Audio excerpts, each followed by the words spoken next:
Hello,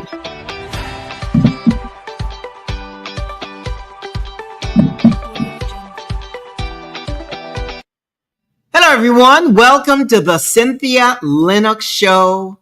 I am your host, Cynthia Linux, here again to remind you that this is the best season of your life. You have reached a point now where you don't have to convince yourself of that because you know that it's up to you to take yourself to that place where you know that it is your responsibility to see to it, to make sure that this is the best season of your life. It doesn't matter what you're going to do, make the best of it. And always know that your future is what you create now. So don't look and wonder what the future is going to be. Know that whatever you want it to be, that is what you are creating right now.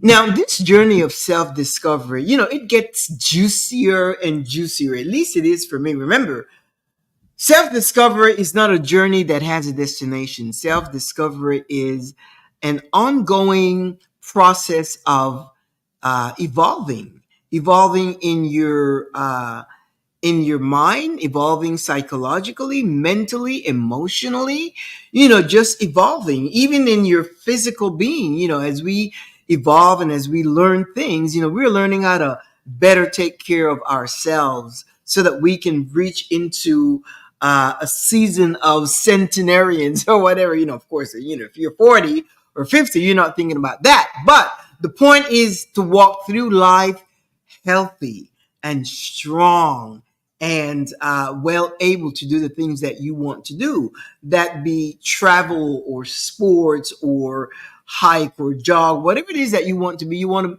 make sure that that you take care of yourself, your body, so that you are able to do the things that you want to do.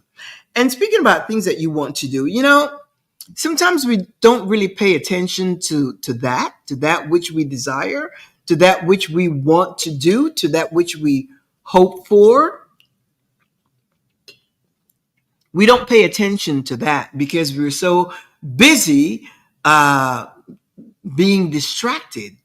And that can happen easy, but then you have to come right back into focus and decide what is it that you really want for your life. What is it that you want? Because, you want things. You want a good life. Come on. We all want that. We want to be healthy. We want to be wealthy. We want to be sane, mentally sound.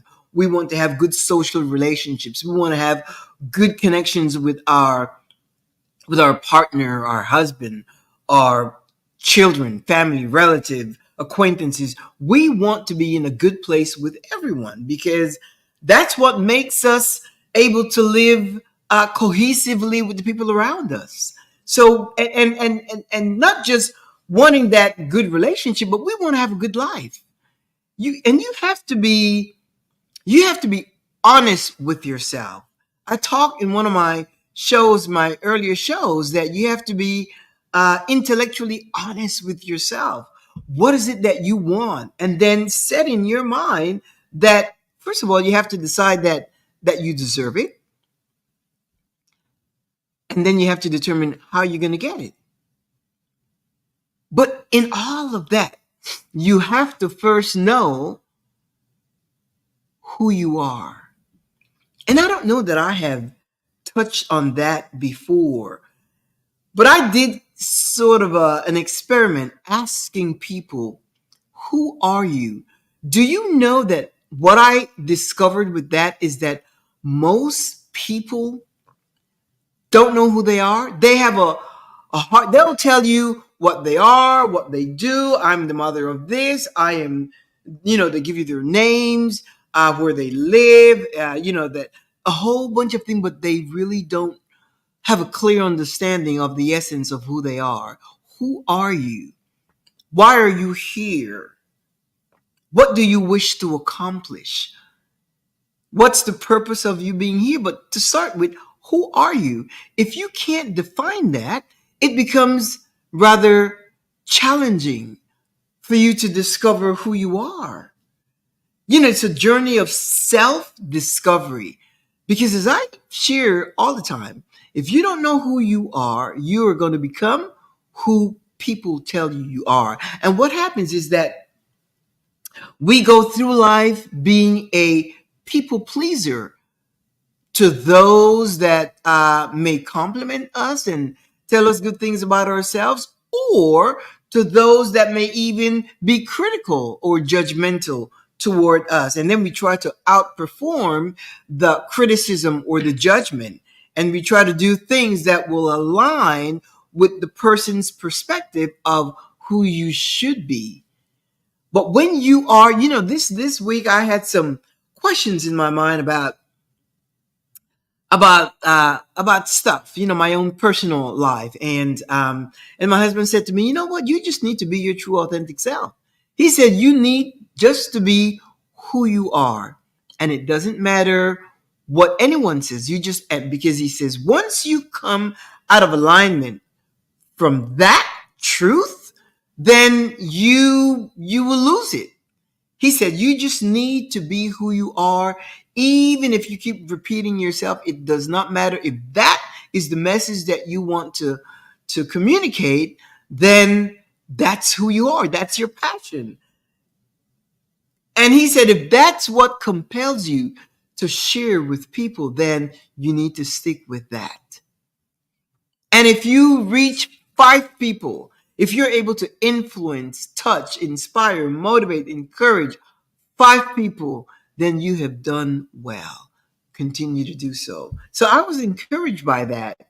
And, the more I think of it, I talk about this being the best season of my life, of your life, of our lives.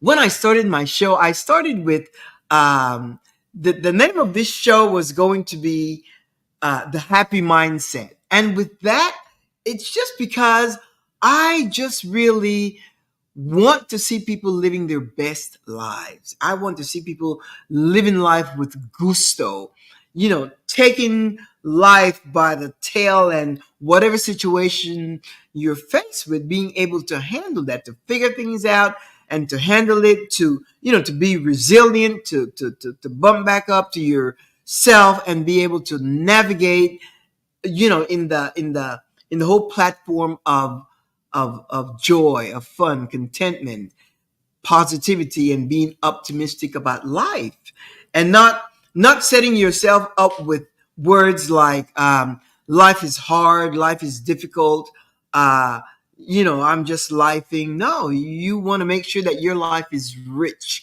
And as you set in your mind those thoughts, then yeah, those are the things that you are going to attract. So anyway, I started with that, the happy mindset, and then I thought, you know what? No, I don't want to do that, because I may change venue. I may change my mind in the midst of it. And if the show is called The Happy Mindset, then, if I want to change to something else, then that's what it is. So I changed it to the Cynthia Linux Show. And as a result, I have found my niche.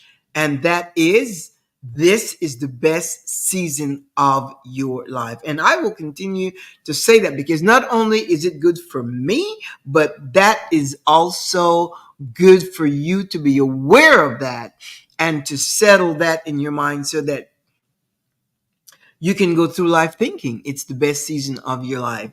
Now, I know that this show is not for everyone. I know that, because there are some people that are going to say, well, I'm going through this and I'm going through that, and life is just not the best season, and this is just not the best season. Well, the best season of your life doesn't mean that everything is going to be perfect all the time. But what it does mean is that whatever situation that comes up, you can deal with it in a logical way. You can face reality of the situation and deal with it in a logical way. I remember years ago when I was roller skating and I fell, and that was like a freak accident. It was my fault. Nobody pushed me. It wasn't anything outside, no supernatural thing. No, It was my fault. When you're skating on a roller skate, you never bend back. You always, stay straight or lean forward, because the moment you bend back, you lean back, you will sustain a fall.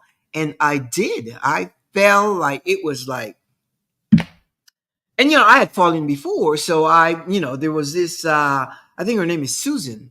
And Susan said this was this girl that was in the skating rink. She's like a pro, and backward skating and all that. And she said, let me help you up. I'm like, oh no, I'm fine.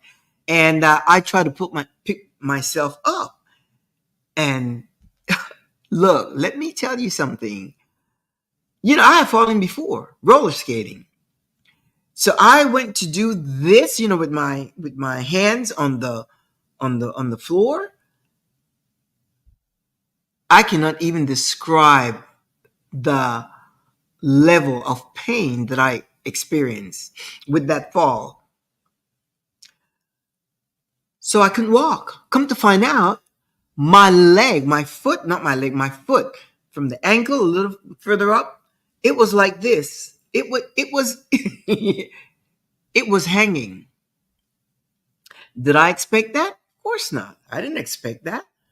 I would go to roller skate 3 times a week, and I loved it because I would just skate and just really have a great, not only workout, exercise, but I loved it. Skate to the music, and by then I was kind of practicing how to skate backward. I didn't accomplish that, but that was my goal.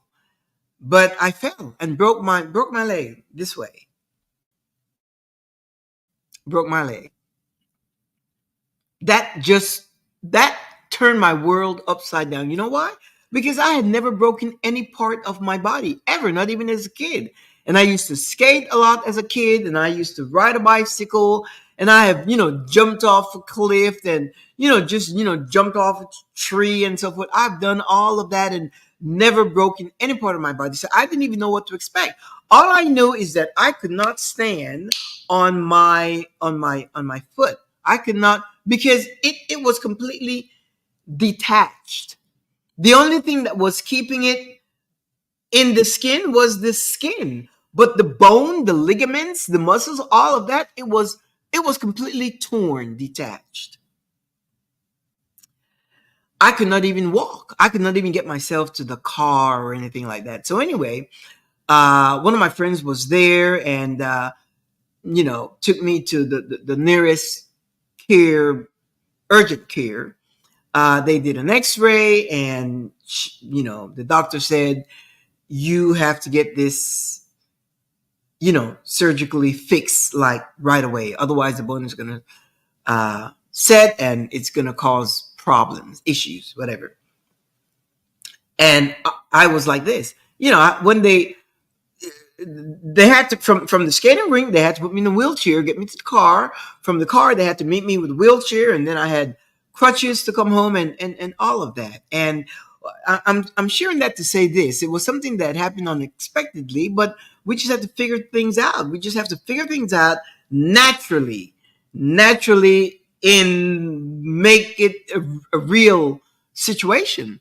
So after I left the urgent care, I my friend brought me home, and once I had the diagnosis, I called my husband, and he dropped everything and said, I'll meet you home. When he came home, and he came home at the same time with when my friend got me home, and it was bad. I was in so much pain. I could not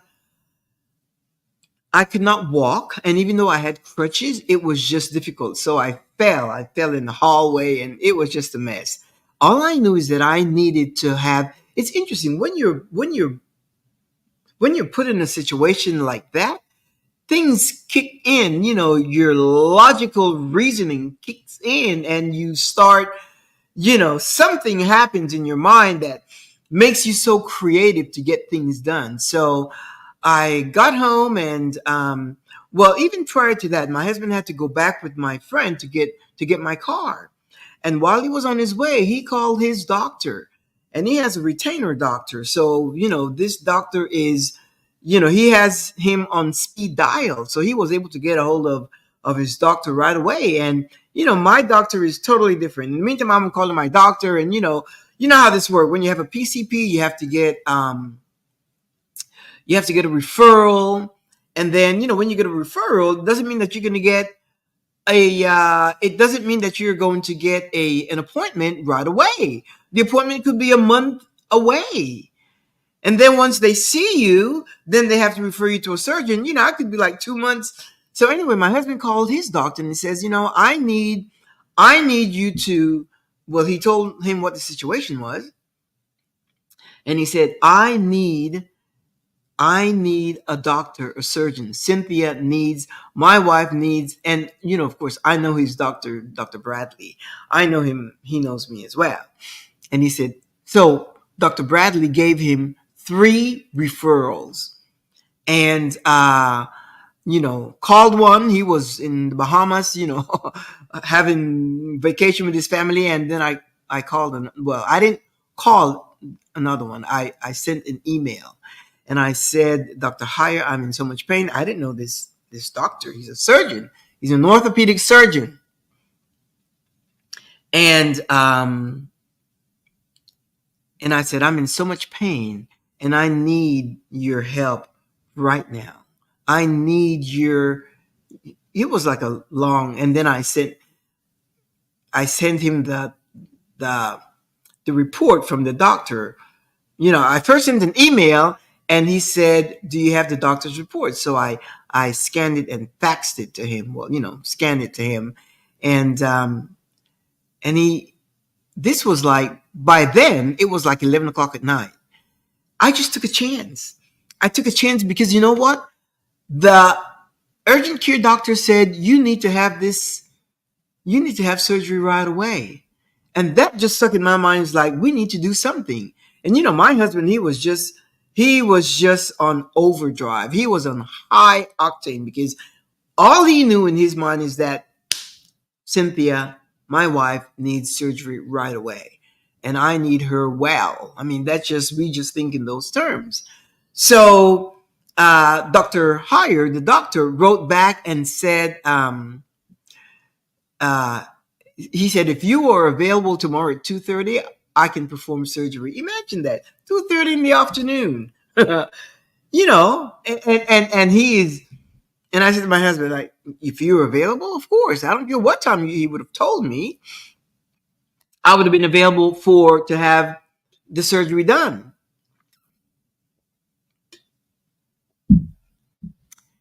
Went to bed that evening. You have to keep your foot elevated and so forth. It was the most painful experience that I've had in physical situations. The next day, I was at his office like at 2 o'clock or so. And by 8 o'clock that night, I was getting ready to go home. They did the surgery, put a whole bunch of screws in my leg, in my foot, ankle, foot, wrapped it up and all that. And the next day I had to go back because they had to put a cast on my foot. And anyway, but that was a situation that happened unexpectedly. And I cannot even, could I have said during that time that, and then I wasn't in this show. This happened like 2 years ago. Could I have said that was the best season of my life? I probably I could. Knowing what I know now, perhaps back then, no. But then things happen in such a way, so fast, so succinctly. It just happened so well. And then my husband went out and bought one of those scooters, those knee scooters, and said that I could navigate around the house and so forth. And, he just wanted to make sure that when he's gone, that, that I was able to move around and to take care of myself and so forth. And it was great because in my mind, I was determined to heal fast. And the doctor that performed the surgery, he said, You will be skating in 8 weeks. He said, in 8 weeks, you'll be able to go back to skate. I held on to those words. I held on to those words in such a way, and I just really thanked him for his, that was a medical diagnosis or prognosis, actually, and I believed it. So, saying that life is what you make it, that whole situation, the fact that, my husband was able to get a scooter so that I could, navigate through the house, and I had things set up where I had access to it, and I could do things on my own because I was determined. So life is really what you make of it. And in my mind, the fact that he said you will be able to skate. You'll be able to skate again in 8 weeks. I just took that to heart. I just thought he's correct. And guess what? In 6 weeks, because I had to go back for checkup and all that. And then after they put me in therapy to make sure that I could balance and stand and all that. And I am telling you, unless I show you the scar, you wouldn't know, because there is no kind of side effect. There's no kind of side effect resulting from the surgery. No limping, no weakness. I'm able to run. I'm able to jog. I'm able to walk distances. I'm able to climb. As a matter of fact, we went to the Grand Canyon, and that's rocky stuff, and you can climb up and all that, and I was able to climb the rocks, and that was fun. So whatever it is that you are facing, it can still be the best season of your life. Now, that was a physical thing that I had to deal with. And what you are dealing with, or what at least what I'm hearing that you're dealing with, is mental, emotional, psychological issues. And that is a situation that is strictly up to you. You can change that, my friend, but it's up to you. Now, these issues that are shared, that you're dealing with, has to do with your belief. Comes a point where you're going to just have to make a decision on that. And I know that belief system is sometimes rooted in people, that they are not going to move from there. This show is not for those people, because it's just not. This show is not intended to offend anyone. Whatever your belief system is, you stay with that. But for those of you that are of inquiring minds, that are on the fence, that are questioning things, then you're going to have to make a decision.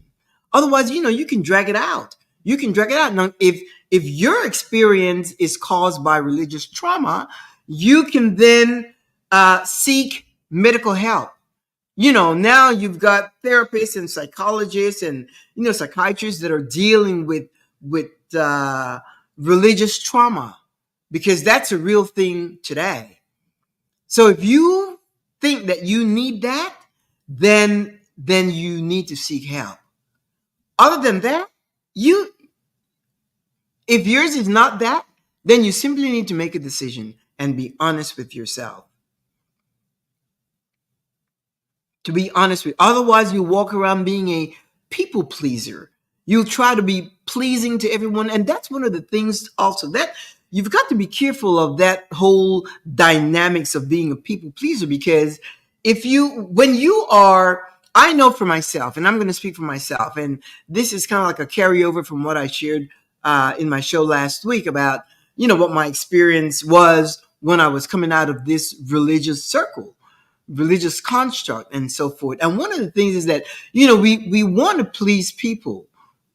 And when we are challenged, because I remember when I was going through that, I had some friends that, we met quite often. And when I started to change, of course, my ideology, because I was reading so much. I wanted to know the truth of this whole religious doctrine, so that I could either grow deeper or get out.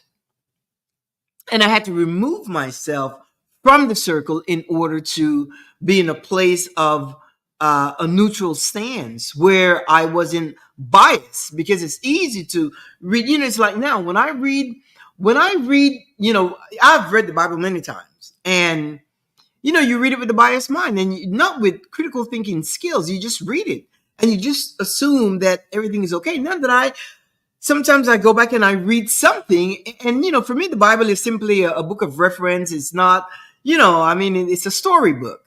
I see it totally different because the way I have um, reread the stories. I remember, as a matter of fact, I don't remember it could be in Ezekiel. I think is it Ezekiel or Jeremiah? Just one thing that I found uh, amusing at this point, because I just had never seen it that way. Um, one passage of scripture where God tells Elijah, the situation. You have to read the whole chapter to get the full understanding of it. And God tells Elijah, uh, gives him a command to. It had to do with wars and stuff like that. And he tells him that he had to bake a bread with human excrement, human crap. Again, it's in the Bible. You need to look it up. And I believe the King James referred to it as human excrement. And he said, no, I'm not going to do that, whatever. And then he says, okay, not human excrement, but I want you to make bread, and I want you to put excrement from the cows. Make it of cow excrement, caca, shit, crap, and eat it. So when I go back and I read that, I thought, wait a minute, I I would have read this before.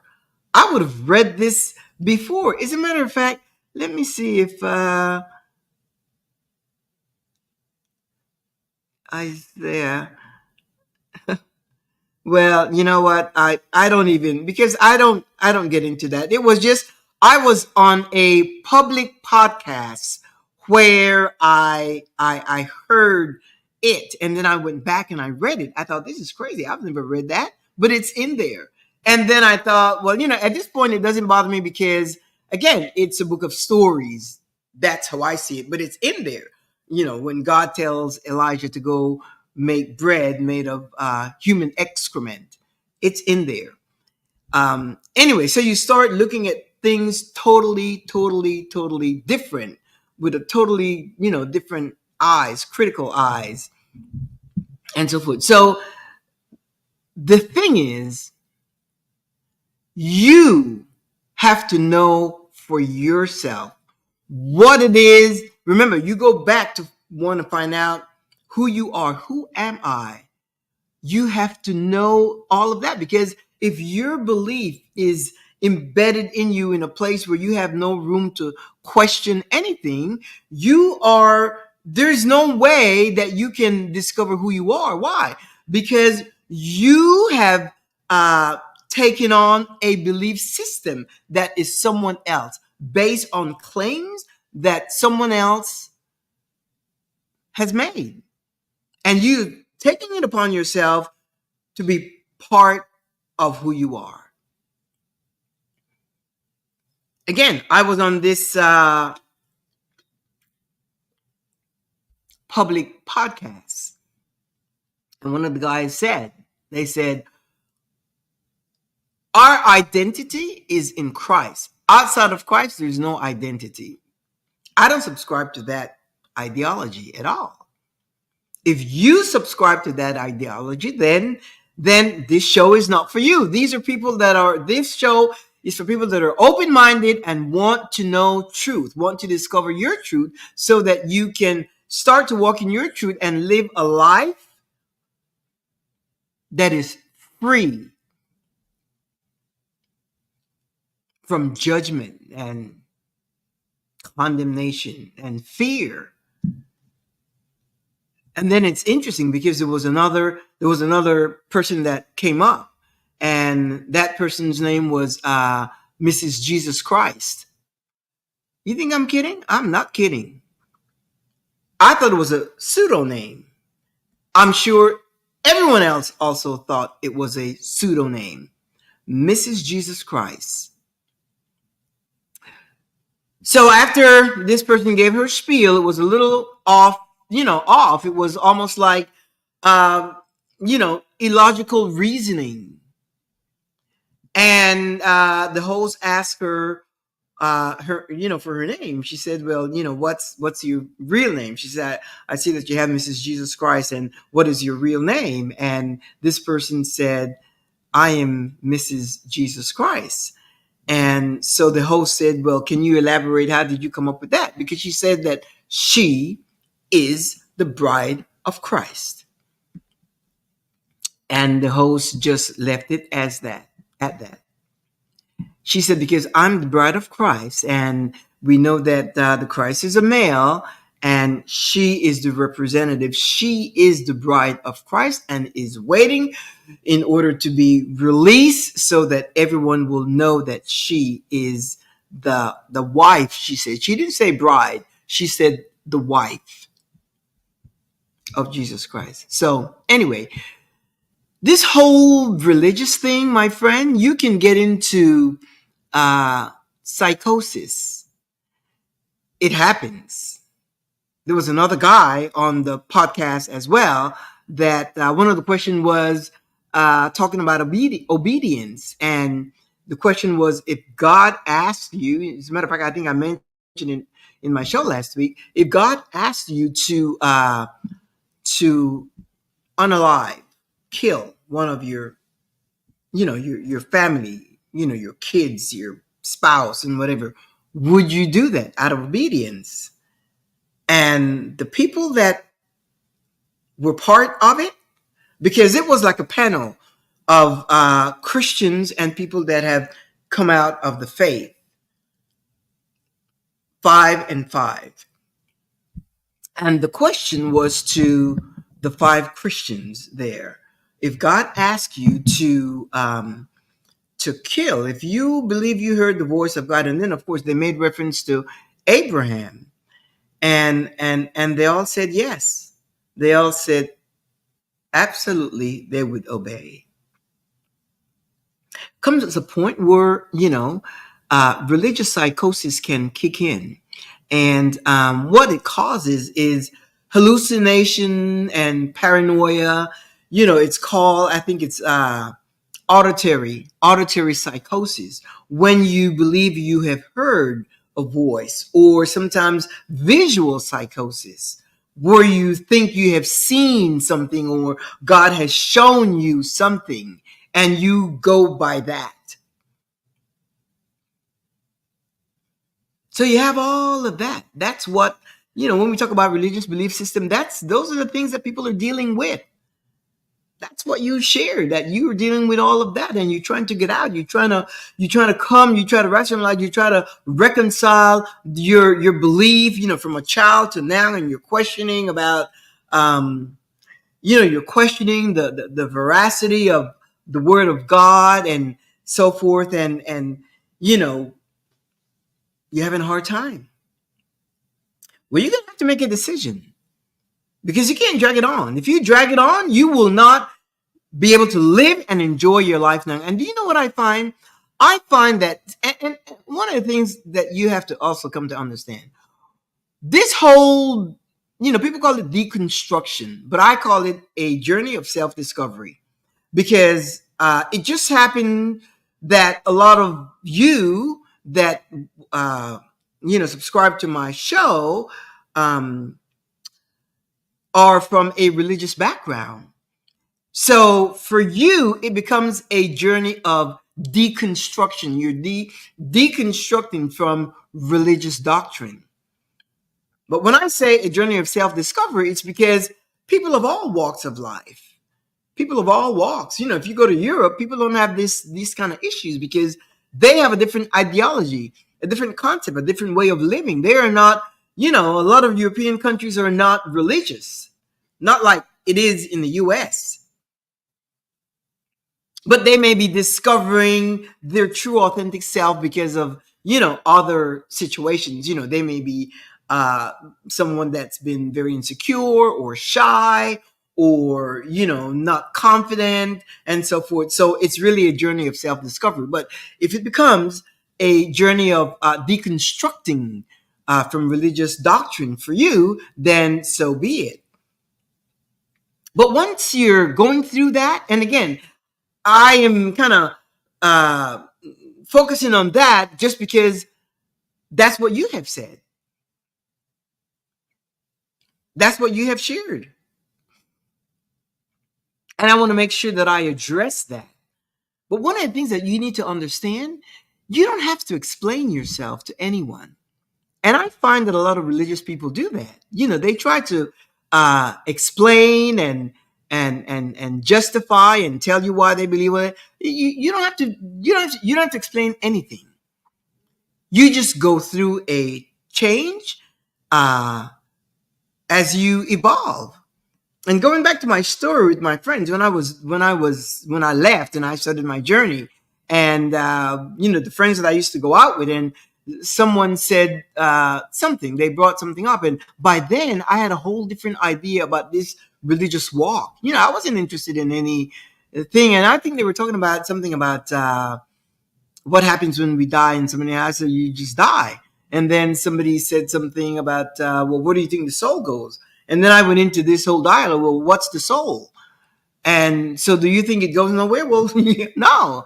No one has been able to verify, confirm, or establish any factual proof that there is a heaven or there is a hell. No one. I don't care what you say. That's yours. And, of course, I've got my whole thing that allows me to live in the freedom now and enjoy my life now. Anyway, so my friends were aghast that I, had this thought, having been indoctrinated the same as them.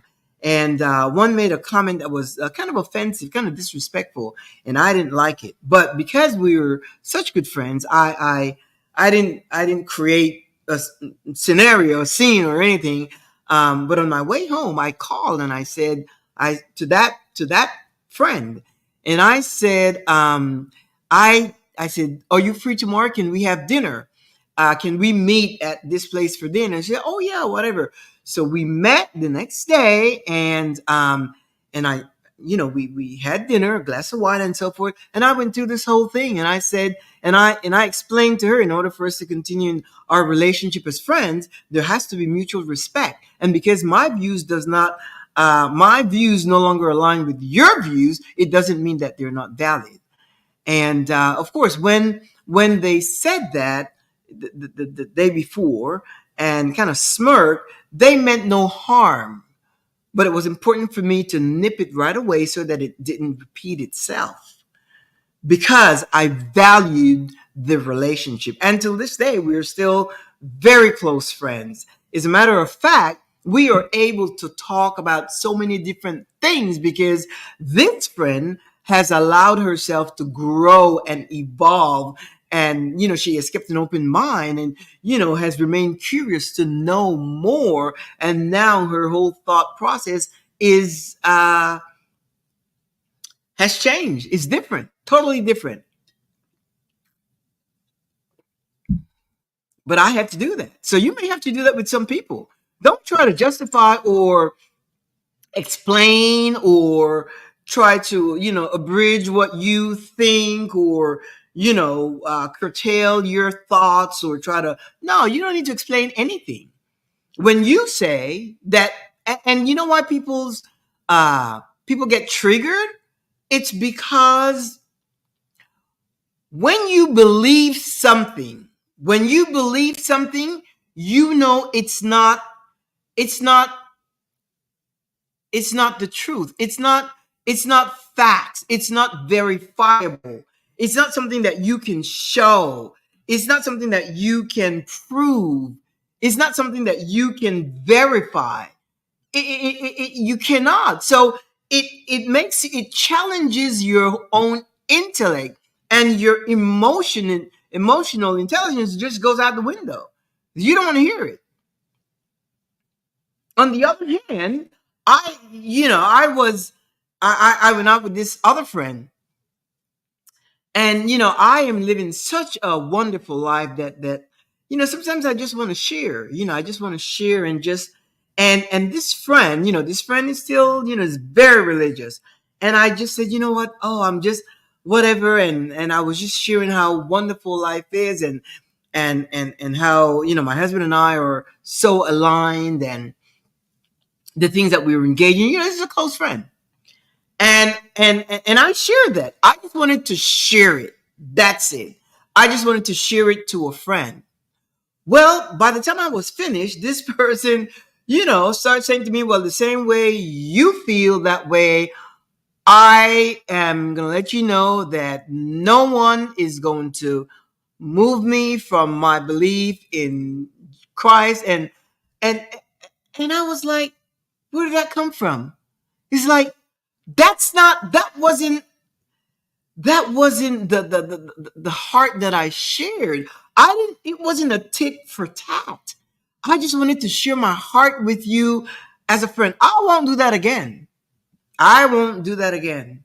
Not with somebody that, no. I mean, because that wasn't the thing. I wasn't saying, my life is better than yours. No, they have a good life based on their thing. The reason I know it's because I came out of that circle, so I understand what that's like, because I used to be that way. You could tell me anything about my religion? No, no way. I was an advocate, and I was, yeah, I was like really entrenched in the doctrine, and I was an active member in any church that I was a member. I wasn't a member of too many churches, because once you get there and you like it, you stay there. But I was in, deep into religion. And but one thing I always it's so funny, because even when I was in religion, this whole concept about heaven, I always say, even then, before I left church, which is 15 years ago, I used to say to God, you know what? That's not my idea of fun. You know, eternity. Worshiping you. I was honest. Now that's not something that I could share with anyone, because I would have been I would have been kicked out of church. But I used to say to God, heaven, like what's that? That's not what I want to do. I don't want to go to heaven and be praising and worshiping you all day, all night. I don't care about streets of gold, gates of pearl, walls of agate. I don't care about any of that. That's not what I want. Isn't that interesting? And I used to have these conversations with my or the imaginary God, because that's what God was to me. It was a God fixed in my imagination. And that's what I would say. I don't want to go to heaven. That's not, and I certainly didn't believe there was a hell, even though that's the fear that people promote about hell and so forth. But I didn't. That's not something that I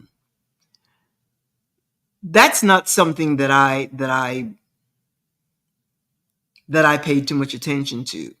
I was in love with this God and so forth, and it just, until I came to my understanding, the truth of the matter, until I came to a full understanding of what the truth is about this religious thing. So comes a point, my friend, where you're going to have to make some decisions for yourself. You're going to have to stop puttering around with this whole idea, or it comes a point where you're going to have to make a decision. You're going to have to do whatever you need to do. There's too much information out there. And I'm not telling you what to do. You can discover it yourself. Remember, it's a journey of self-discovery. And because for you, the biggest hindrance is your religious indoctrination, there are too many platforms today that's out there where you can do your research, more so than Google. There's Google, there are other books, there are podcasts, there are documentaries, there are a lot of stuff. And once you start searching, you will come to find out, you will come to know the truth. And when you know that truth, let me tell you what's gonna set you free and what's gonna ascertain that it is your truth. You will have no fear. You will have no fear, my friend. You will realize, because the fear that's promoted in Christian doctrine is the fear of hell. And most people see it as self-preservation. As a matter of fact, I asked someone the other day, I said, what is your motivator? Is it the desire to go to heaven and be with God, or your fear of hell? And they said, hell to the no. He says, I don't want to go to hell. So the desire wasn't like to go and, be with God. No. Their motivation was to stay out of hell. So every Sunday, they're at the altar, renewing their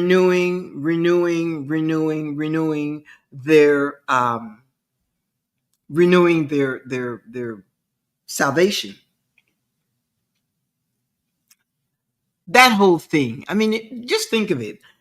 That's why, travel is my biggest thing, and I love to travel. And one of our favorite places to go is Europe, and it's so different because you don't get all of this whole thing that I spend time sharing, because people are just of a different mindset.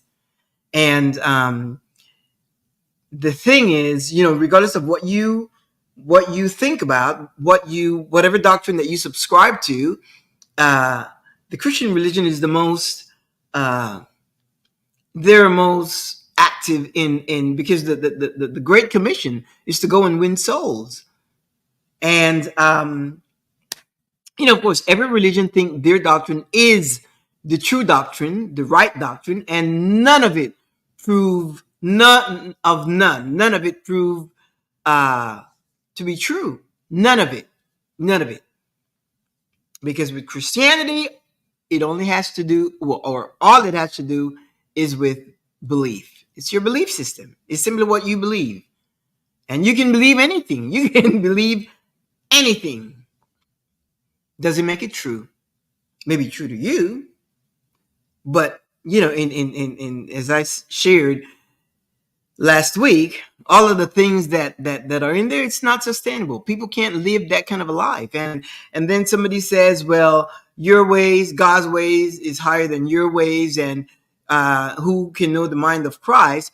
Well, if that's the case, then just imagine how unfair it is if I cannot understand the mind of Christ. And if God's ways are higher than my ways, then how is it that you will hold your people to a standard they can't keep or they cannot even understand? Have you thought of that? You are held to a standard that you cannot even comprehend. You don't understand that. You don't understand that.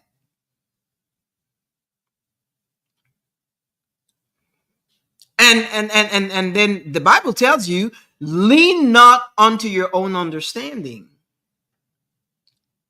which produces illogical reasoning. It says, don't lean unto your own understanding. Don't think logically. Don't think factually. Don't think naturally. Don't think scientifically. Don't think in terms of verifiable proof. Lean not unto your own understanding. Yet we have given a brain where we can, you have a brain where you can think and where you can sort things out, and where you can come to an assessment. You know, you're given data, and you are smart enough where you can uh, uh, research the data and come up with an intelligent conclusion based on data. But if you're going by faith, when you say faith, faith kicks logic out the window. If you're going by faith, faith and logic cannot coexist, because faith, according to the Bible, is the substance of things hoped for, the evidence of things not seen. That's illogical reasoning. There's no logic to that. I used to believe that way. That was part of my doctrine. All of that, what I'm telling you, is not something that's foreign to me, something that is so what I used to be. And I can tell you the difference. I can tell you the difference. The way we live now and the freedom that we have now to navigate life logically, based on natural resources. And something can happen to someone, and they call it a supernatural thing. Supernatural, what is that? Things happen. I remember when I was I don't remember how old I was, but I was maybe, I don't know, 10, 11, and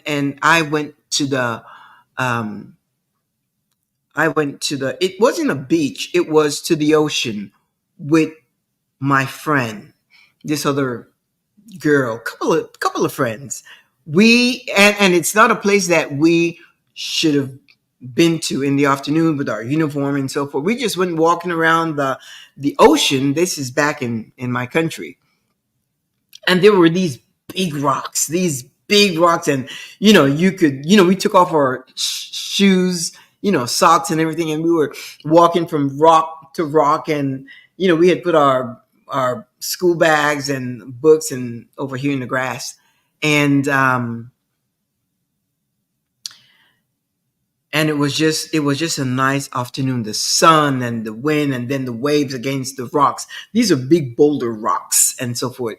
And there was this big rock, and I was over here. And the whole idea was, can you jump from this rock to this rock?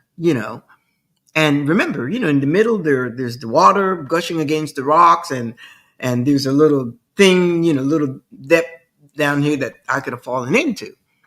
And I jumped from this rock to this. And guess what? The rock that I jumped to, it was slimy. It had that green moss. Remember, I was barefooted, and I jumped on that rock. And I imagine the whole rock was moss, slimy. I I should have been gone. I should have been gone. I should have slid off and gone. But it didn't happen that way. I was good. For some reason, I was able to get to the edge of it, and try to brace myself up. And so, do I call it a miracle? No. I just, back then I was just so scared, because I fed on it. My whole, this white shirt and a navy blue skirt, and my uniform, and I was like a mess. So if I even wanted to pretend that I didn't, that we didn't go to the ocean over there, that would have been the giveaway, because my whole thing was not only wet, but just dirty. But was it a miracle? No, it was just, I did not even, back then I was Catholic, so we didn't think in terms of miracles like that. I was just lucky. I was lucky. And it all depends on how you choose to see it. You call things a miracle, not with all the things that's happening in the world. Things that we need, to be addressed, humanity and the protection of children and women and families and nations and so forth. No, there's none of that happening. So again, a belief system is, you're embedded in your belief. That's your belief. It doesn't mean it's true. And if that is a coping mechanism for you, then that is okay. That is okay, because it helps you to cope with whatever situation you may be dealing with. It helps you to cope. We all have different things, and some people, succumb to different ways of coping. But it doesn't mean it's true or it's real or it's no. That is your thing. And you don't have to defend it. I mean, you don't, it's like I said, don't try to, whatever changes you're going through, don't explain, don't defend, don't seek acceptance from people, because people are not going to be happy with you. People will simply not talk to you because you don't think like they do. And that's the interesting part of it. And that's the freedom that we have when you get rid of religion. You realize that you start seeing the human, you start understanding the human concept, humanity. You start looking at it a different way, people a different way, not based on what they believe or what they think or what they subscribe to. No, you look at them as human, and this way you can go out and have fun and really enjoy a life with your fellow human. So don't get distracted. Stay focused. Don't be influenced by what people say or what people do, or try to curtail your evolution to please a group of people that may not align or may not like, may dislike what you have become or your progress. You're evolving into your true authentic self. Don't dishonor yourself, my friend. Do not dishonor who you really are. Because in order to honor them, you will have to dishonor yourself. And you don't want to do that, because you are left with yourself. You are left with yourself. And if you honor them, it's not like there's anything in it for you. You honor them to what? To keep the peace, to keep, to keep the relationship. That's not, no. Even your relationships have to be genuine and authentic. Spend time with the people that love you. Spend time with the people that want to be with you. Spend time with the people that enjoy your company. Spend time with the people that respect you. Spend time with the people that will honor you and celebrate you, and people that you can celebrate as well. And get the religion out of your, this whole thing that's hindering you. Just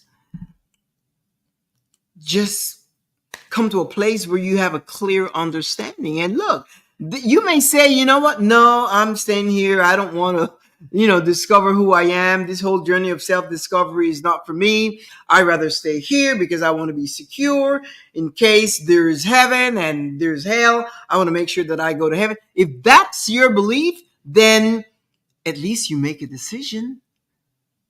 At least you make a decision to stay there and to enjoy to the best of your ability. Well, I won't say enjoy, because the fact that you're questioning it is because you're not sure. And that's what belief does.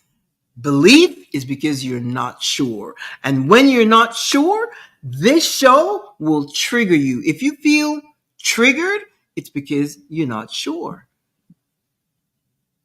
Because I'm not triggered when somebody opens their mouth. I could be, my Buddhist friends, they have a different lingo. And I'm okay with it. My Muslim friends, they have a whole different thing with Allah. And I'm okay with it. They're not trying to convert me, and I'm okay with it. Doesn't bother me. So you should not be triggered by what I have shared. You should not be triggered. And with that, my friend, I leave you so that you can uh, pay attention, stay focused, know what you're doing, know where you're going, and ask the question, who am I? I'm going to do a whole segment with that. I started writing it out already. So you can have some guideline to come to that place. Because when you know who you are, then you don't become what people tell you who you are. Every Thursday, we have a meeting here, 2 p.m. Central Standard Time. And if you can't make that visit, then YouTube, LinkedIn, and Facebook, you can pick up the show 24/7. If you have any questions, drop me an email to info@thecynthialinoxshow.com, and I will address that. I'm also a certified transformational life coach. Some people do want to have that person to walk as a guide beside them, encouraging, motivating, inspiring in their walk. You can drop me a note. We can do a Zoom or a phone call and take it from there. In the meantime, I'm going to say ta-ta. This is a long weekend. Of course, today, the holiday, and then Friday, Saturday, Sunday. So that's, when I say a long weekend, some of you may have to go back to work Friday, but the point is, it's a long weekend. So whatever you do, enjoy it. Be careful, all this fireworks and so forth. So be careful, but enjoy.